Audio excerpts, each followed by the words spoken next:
2달도 남지 않은 미국 대선에서 최근 판세 변화의 조짐이 나타나고 있습니다. 트럼프 대통령의 지지율이 반등하면서 민주당 조 바이든 후보와의 격차가 좁혀진 건데 남은 기간 동안 두 후보 사이의 경쟁은 더욱 뜨거워질 것으로 보입니다. 보도에 박홍구 기자입니다. 트럼프 대통령은 요즘 연설 때마다 법질서 수호를 외치고 있습니다.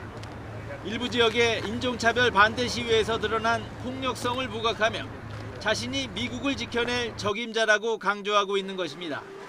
안정을 추구하는 중도 계층의 표심을 파고들며 새 결집에 나선 것입니다. They want law and order. They want the police to be police. They want the police to do what they do better than anybody else in the world. 이 같은 공세의 영향으로 두 후보 간 지지율 격차가 최근 줄어든 것으로 나타났습니다. USA 투데이와 서퍽 대학이 지난달 28일부터 31일 사이 미국 유권자 1000명을 대상으로 조사한 결과 바이든 전 부통령은 50%, 트럼프 대통령은 43%의 지지를 얻은 것으로 나타났습니다.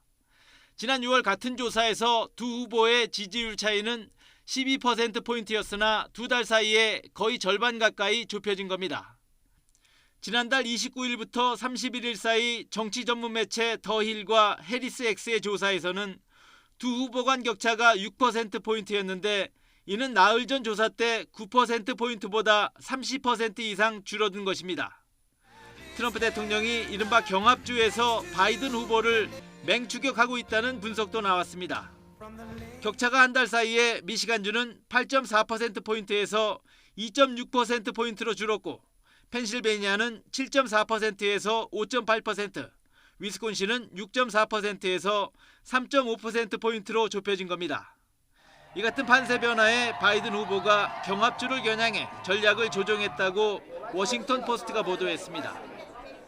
5달 만에 재개한 현장 유세지로 펜실베니아주를 찾고 이어 인종차별 항의 시위가 벌어지고 있는 위스콘신주를 방문해 화해와 치유의 메시지를 던지며 폭력 시위에 대해서도 반대 입장을 밝혔습니다. But none of it justifies looting, burning, or anything else. So regardless how angry you are, if you loot or you burn, you should be held accountable as someone who does anything else. 일부 여론조사에서는 두 후보 간 격차가 여전히 10%포인트에 이른다는 결과가 나오기도 했지만 양당의 전당대회 이후 공방이 가열되면서 차이는 줄어든 양상입니다. 미국 언론들은 특히 박빙으로 바뀌고 있는 경합주의 추세가 바이든에게는 우려를, 트럼프에게는 희망을 주고 있다고 평가했습니다. YTN 박홍구입니다.